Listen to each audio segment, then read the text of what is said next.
Hello दोस्तों, कैसे हैं आप सभी।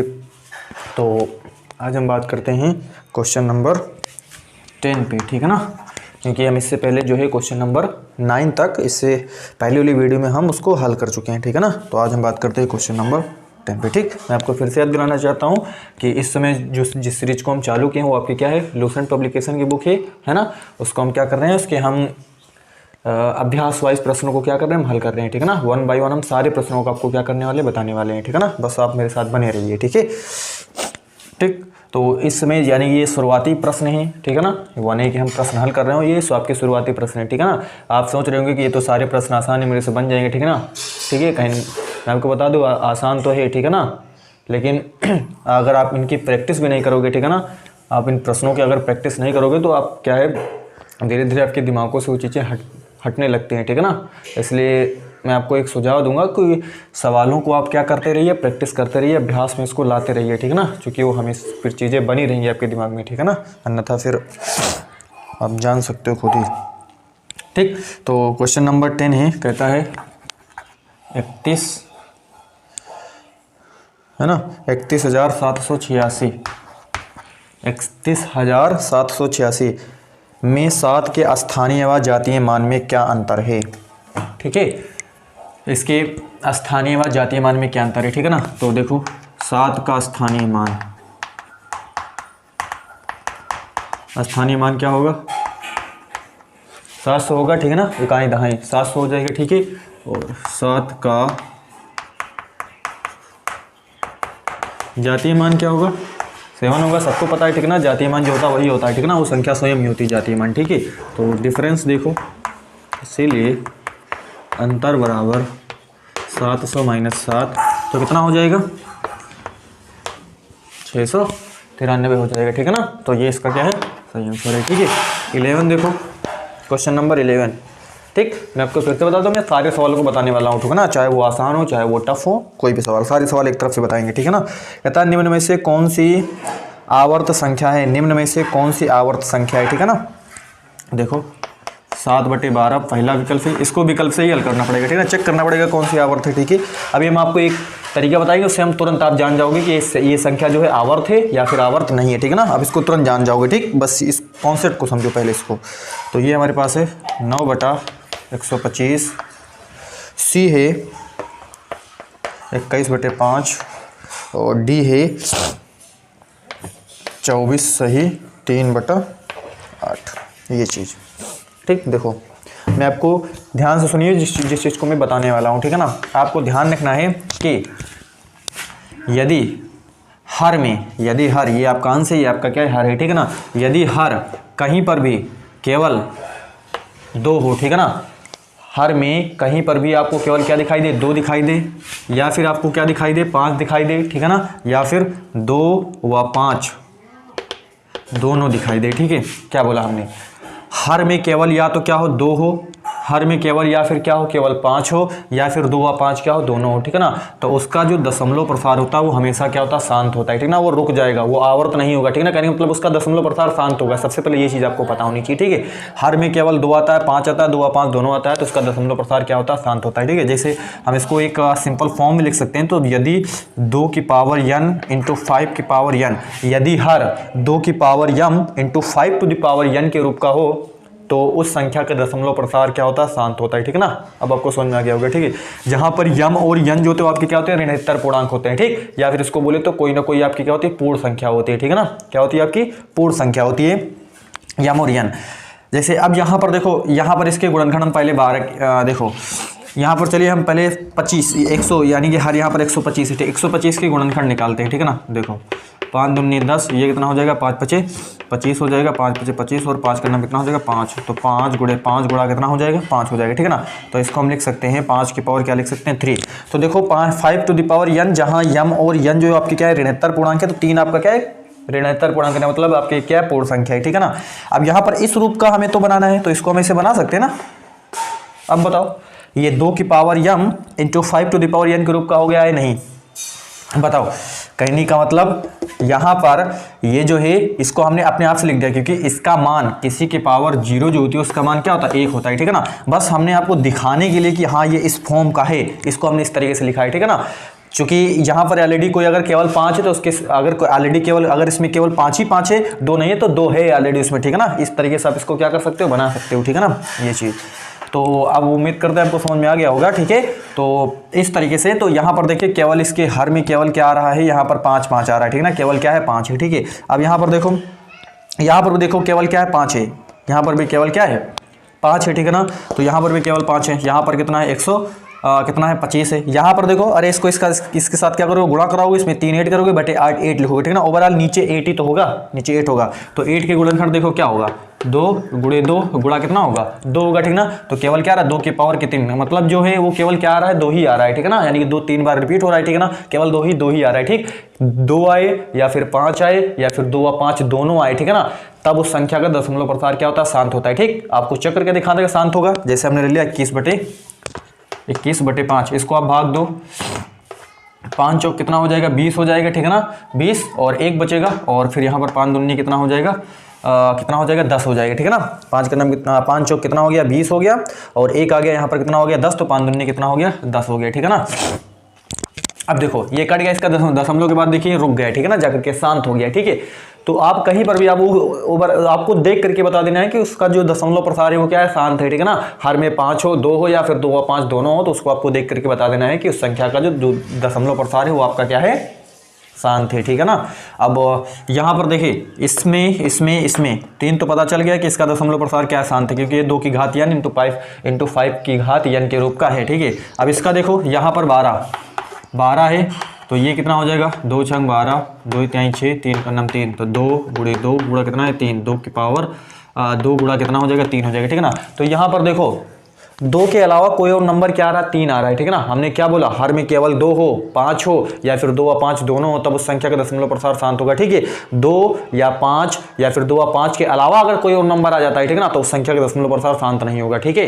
तो आपको देख के बता देना है कि इस संख्या का जो दशमलव प्रसार है वो क्या है, शांत क्या है, नहीं है, ठीक है ना। अब शांत नहीं है तो यहाँ पर आप अब यहाँ पर प्रश्न पूछा है कौन सी आवर्त संख्या है, यानी कि आवर्त मतलब रिपीटेशन, रिकरिंग, ठीक है ना, कि कौन सी संख्या का रिकरिंग हो रही है, उसमें कौन सा अंक जो है, यानी कि उसमें जो है रिकरिंग हो रही है, उसमें संख्याओं का क्या हो रहा है, रिपीटेशन हो रहा है, ठीक है ना। आप चेक करके हम यहाँ पर देख सकते हैं, ठीक है ना। जैसे हमें भाग देना है, ठीक है ना, 7 को 12 से भाग देना है, तो देखिए यहाँ पर पॉइंट लगाएंगे, है ना, यहाँ पर क्या बढ़ा दी 0 बढ़ा दी, ठीक है ना। 12 पंचे कितना हो जाएगी हमारे पास 60 हो जाएगा, ठीक है ना। ये हमारे पास कितना हो जाएगा 10 हो जाएगा, ठीक है। 1 0 यहाँ बढ़ाएंगे, 1 0 यहाँ पर बढ़ाएंगे, यहाँ पर 12 8 कितना हो जाएगा 96 हो जाएगा, ठीक है ना। और ये हमारे पास कितना हो जाएगा ये हमारे पास कितना हो गया 4 हो गया, ठीक है ना।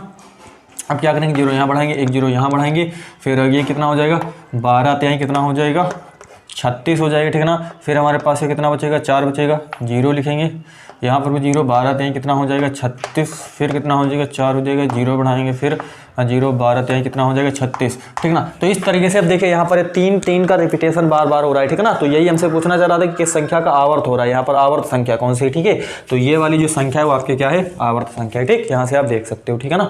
तो ये चीज़, चलिए अब हम बात करते हैं नेक्स्ट क्वेश्चन नंबर 11 पे।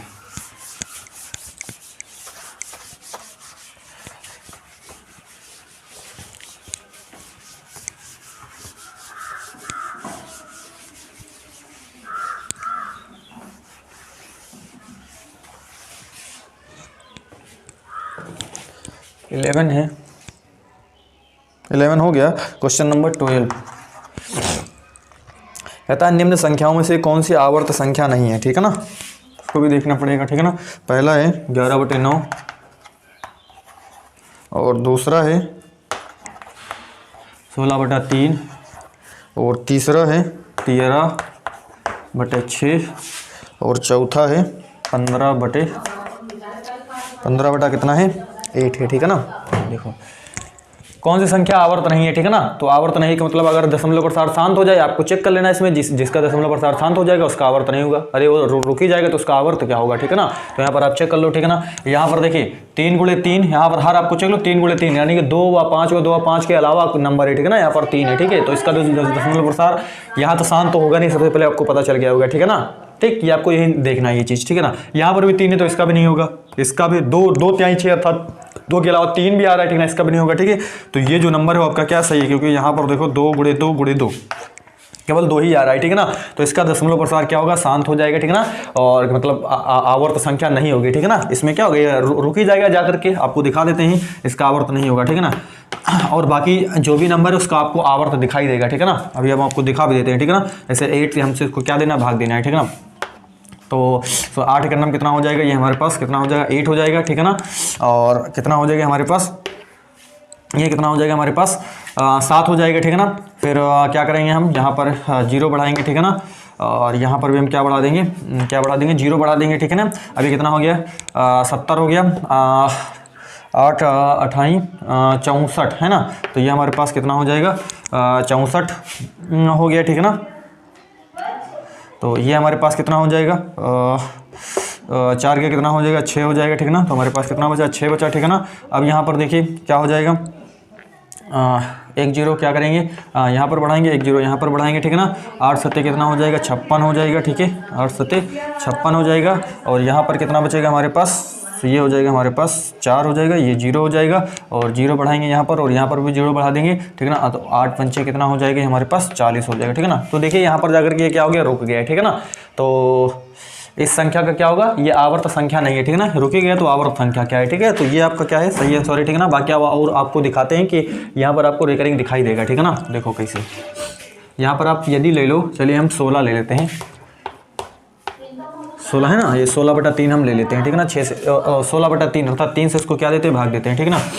तो 3 5 कितना हो जाएगा, 15 हो जाएगा। हमारे पास क्या हो जाएगा, 1 हो जाएगा, पॉइंट लगाएंगे, यहाँ पर भी क्या कर देंगे, 0 बढ़ाएंगे, यहाँ पर 0 बढ़ाएंगे, 3 3 कितना हो जाएगा, हमारे पास 9 हो जाएगा। फिर कितना बचेगा हमारे पास, 1 बचेगा, ठीक है ना। 0 बढ़ाएंगे, 3 3 कितना हो जाएगा, 9 हो जाएगा, ठीक है ना। फिर हमारे पास कितना बचेगा, यहाँ पर 1 बचेगा, ठीक है ना। 0 बढ़ाएंगे, 3 3 9। अब देखो यहाँ पर ये आपको 3 3 का है रिपीटेशन बार बार दिखाई देगा, ठीक है ना। तो उम्मीद करते हैं आपको समझ में आ गया होगा, ठीक है। तो ये हमारी क्या है, आवर्त संख्या है, ठीक है। तो इसमें पूछा था कौन सी आवर्त संख्या नहीं है, तो यही आपकी क्या है, आवर्त संख्या नहीं है, ठीक है। आप देख के बता सकते हो कि कौन सी संख्या आवर्त संख्या नहीं, ठीक है। इसको भाग देने की जरूरत भी नहीं है, ठीक है ना। आप देखोगे जिसके हर में 2 हो या 5 हो, या फिर 2 व 5 दोनों हो, तो फिर आप देख लोगे कि उसका दशमलव प्रसार स्वाभाविक क्या होगा, शांत होगा, ठीक है ना। और शांत होगा तो फिर जब शांत होगा तो आवर्त संख्या कैसे हो जाएगी, ठीक है ना। तो ये आप समझ सकते हो, ठीक।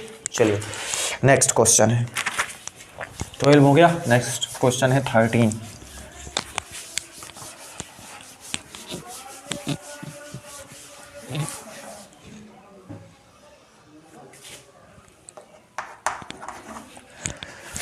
कहता है निम्न में से कौन सी संख्या उचित भिन्न है, निम्न में से कौन सी संख्या उचित भिन्न है, ठीक। देखो 7 है, बी है 2/7, सी है 13/7, डी है जो है √3, ठीक है ना, ये चीज़, ठीक। देखो कौन सी संख्या उचित भिन्न है, ठीक है। तो आपको उचित भिन्न के बारे में पहले जानकारी होनी चाहिए, ठीक है ना। तो मैं बता दूं आपको, उचित भिन्न वह भिन्न होती है जिसका हर जो होता है वो अंश से क्या होता है, बड़ा होता है, ठीक है ना।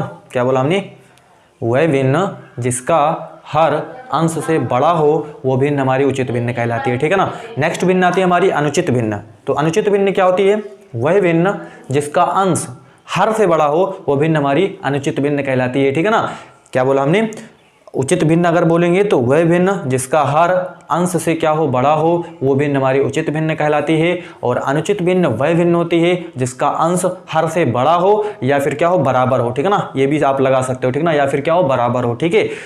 अंश जो हो हर से क्या हो, बड़ा हो या फिर क्या हो, बराबर हो, वो जो हमारी भिन्न होती है वो हमारी अनुचित भिन्न होती है, ठीक है ना, ये चीज़, ठीक। तो उम्मीद करते हैं समझ में आ गया होगा, ठीक है ना। तो आप बता सकते हो, ठीक ना, यहाँ पर कौन सी है, क्या बोला हमने, उचित भिन्न पूछा है। तो उचित भिन्न वह भिन्न होती है जिसका हर जो है वो अंश से क्या हो, बड़ा हो, ठीक है ना। तो आपको दिखाई दे रहा होगा यहाँ पर आपका क्या है, 7 है। तो 7/1 लिखोगे तो ऊपर वाला क्या हो जाएगा, बड़ा हो जाएगा, ठीक है ना। तो ये हमारी भिन्न जो होगी वो हमारी क्या होगी, अनुचित भिन्न हो जाएगी, ठीक है ना, इस तरीके से, ठीक।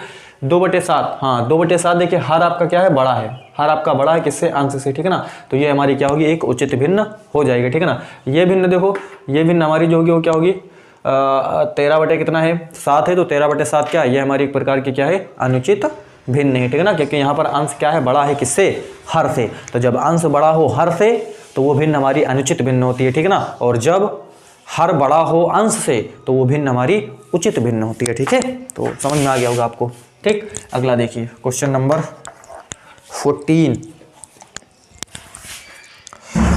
कहता है निम्न में से कौन सी संख्याएं सह अभाज्य संख्याएं हैं। तो देखो 15 कामा 333 ए है, बी जो है वो हमारा है 143 और है 1300 कितना है 31 है, सी है 91 कामा 132 और डी है 68 कामा 85। ठीक है ना, 68 कामा कितना है 85 है। देखो कौन सी संख्याएं सह अभाज्य संख्याएं, ठीक है ना।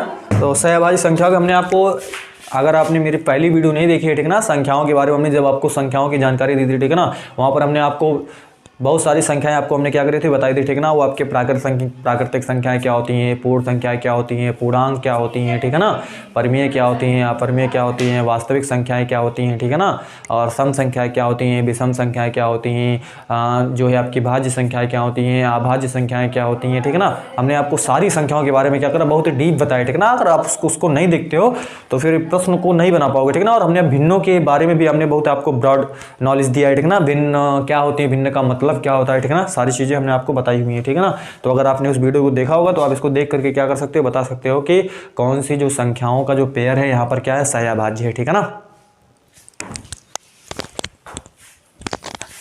ठीक, चलिए तो देखो यहाँ पर कहने का मतलब, अब हम आपको बता दें कि सह अभाज्य संख्या क्या होती है, ठीक है ना। तो सह अभाज्य संख्याएं वह संख्याएं होती हैं, ठीक है ना, ठीक, जिनमें कॉमन क्या हो, केवल एक हो, कॉमन क्या हो, एक हो, यानी कि उभयनिष्ठ गुणनखंड केवल क्या होना चाहिए, एक होना चाहिए, ठीक है ना। यानी कि सह अभाज्य संख्याएं दो या दो से अधिक प्राकृतिक संख्याओं का वह है ना, प्राकृतिक संख्याओं का वह समूह होता है, ठीक है ना। दो या दो से अधिक प्राकृतिक संख्याओं का वह समूह होता है सह अभाज्य संख्या, ठीक है ना। यानी कि सह अभाज्य संख्याएं दो या दो से अधिक प्राकृतिक संख्याओं का वो संग्रह होता है, ठीक है, जिनमें कॉमन केवल क्या होता है, एक होता है, ठीक है ना। कॉमन केवल क्या होता है, जिनमें एक होता है, ठीक, केवल इसमें अगर कॉमन एक है तो हम बोलेंगे वो संख्या जो है, वो संख्याओं का जो पेयर है वो आपका क्या है, सह अभाज्य है, ठीक है ना। तो यहाँ पर देखो क्या दे रखा है, ये हमारे पास 15 कामा कितना है 333 है, ठीक है ना। तो 15, चलिए हम लिख देते हैं एक तरफ 15, एक तरफ हम लिख देते हैं 333। इसके गुणनखंड हम एक तो 3 हो जाएगा, ठीक है ना, और एक 5 हो सकता है, ठीक है ना, ये चीज़, और एक तो होगा ही होगा, ठीक है ना। 33 को देखिए, एक ये हो सकता है, एक हमारा क्या हो सकता है 3 हो सकता है, ठीक है ना, और एक हो सकता है गुणे, और एक हमारे पास क्या हो सकता है 1 1 1 1 हो सकता है, ठीक है ना, ये चीज़। अब देखो एक तो कॉमन है ही है, उसके साथ साथ एक 3 भी कॉमन है, ठीक है ना। तो आपको केवल एक कॉमन होना चाहिए, ठीक है ना। अगर एक कॉमन हुआ तब उसको हम बोलेंगे क्या है, वो हमारी सह अभाज्य संख्या, या अन्यथा वो सह अभाज्य संख्या नहीं होगी, ठीक ना। तो ये हमारी सह अभाज्य संख्या नहीं है, ठीक है, ये चीज़। अगला देखिए 143 कामा 1300 कितना है 31 है, ठीक है ना, 1300 कितना है 31 है, ठीक है। तो ये देखो इसका एक गुणनखंड क्या हो जाएगा, इसका एक गुणनखंड 13 है, और दूसरा क्या हो जाएगा, एक गुणनखंड तो हम इसको क्या लिख सकते हैं 13 लिख सकते हैं, ठीक है ना, 13 हो जाएगा, और दूसरा 13, एक यहाँ पर कितना हो जाएगा, ठीक है। एक तो गुणनखंड हमारा कितना हो गया 13 हो गया, ठीक है ना। तो और दूसरा हमारे पास क्या हो जाएगा 11 हो जाएगा, ठीक है ना। दूसरा क्या हो जाएगा हमारे पास 11 हो जाएगा, ठीक है। और यहाँ पर देख सकते हो 11 3 कितना हो जाएगा 33 हो जाएगा, ठीक है ना। और 11 करना हम 11 3 कितना हो जाएगा 14 हो जाएगा, यानी कि कितना हो जाएगा 143 हो जाएगा, ठीक है ना। इसमें देखो इसमें क्या हो जाएगा, इसमें यदि आप देखते हो तो एक गुणनखंड हम यहाँ पर जो है 11 3 कितना हो जाएगा 33, और 11 करना हम 11 3 कितना हो जाएगा 14 हो जाएगा, ठीक है ना। अब ये देखो 11 से यहाँ पर ये इसका एक गुणनखंड 11 हो सकता है, तो देखो 11 ये 1331 और 11, तो 11 करना कितना हो जाएगा 11 हो जाएगा, ठीक है ना। 11 का नम कितना 11, 2 आ गया यहाँ पर, कितना हो गया 11 दूनी कितना हो गया 11 का नम 11, 2 कितना हो गया 13, यहाँ पर कितना हो गया 23 हो गया। तो 11 दूनी 22 और 11 का नम कितना हो जाएगा 11 हो जाएगा, ठीक है ना। तो एक तो गुणनखंड इसका क्या हो जाएगा 11 ही हो जाएगा, ठीक है ना। क्या हो जाएगा 11 हो जाएगा। और एक आपके पास, चलिए हम एक भी लिख देते हैं, ठीक है ना। यहाँ पर भी हम एक लिख देते हैं, ठीक है। तो एक तो कॉमन है ही है, उसके साथ साथ 11 भी आपके पास क्या है कॉमन है, ठीक है ना। तो ये भी संख्या जो होगी, और जो पेयर दिया हुआ है ये भी हमारा क्या सहभाज्य नहीं है, ठीक है ना। ठीक, इस संख्या जो ये जो युग्म दिया हुआ ये भी हमारा क्या सहभाज्य नहीं है, ठीक है। यानी कि एक के अलावा कोई और कॉमन नहीं होना चाहिए, ठीक है। अगला देखिए,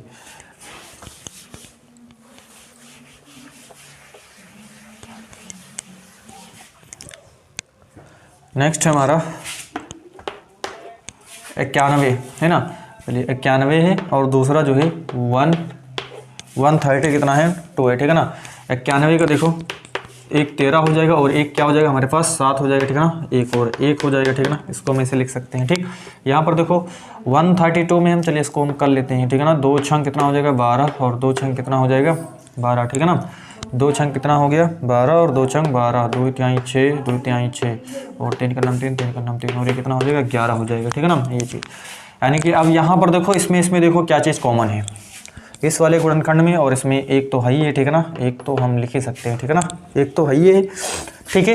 तो क्या चीज़ कॉमन है, ठीक है ना। एक तो कॉमन है ही है, ठीक है ना। उसके अलावा कोई चीज़ और कॉमन है, आपको दिखाई दे रहा होगा कि कोई और चीज़ कॉमन नहीं है इसमें, ठीक है ना। तो ये जो पेयर है वो हमारा क्या है सहअभाज्य संख्या है, ठीक है। उम्मीद करते हैं आपको समझ में आ गया होगा, ठीक है। आपको केवल देखना है कि उसमें अगर कॉमन एक है तब उस संख्या का जो पेयर है वो हमारी सहअभाज्य है, अगर नहीं है कॉमन एक के अलावा और कोई और चीज़ मिल रही है, ठीक है ना, दोनों संख्याओं में, या जो भी दो संख्याएं तीन जितनी भी संख्याएं, ठीक है ना, उनमें आप देखोगे दो एक के अलावा अगर कोई चीज़ और कॉमन हो रही है तो हमारी सहअभाज्य संख्या नहीं है, ठीक है ना। चलिए, तो अब हम देखते हैं क्वेश्चन नंबर जो है 14। क्वेश्चन नंबर 14 हो गया, ठीक है ना। अब हम क्वेश्चन नंबर बात करते हैं 15 पे, ठीक है ना।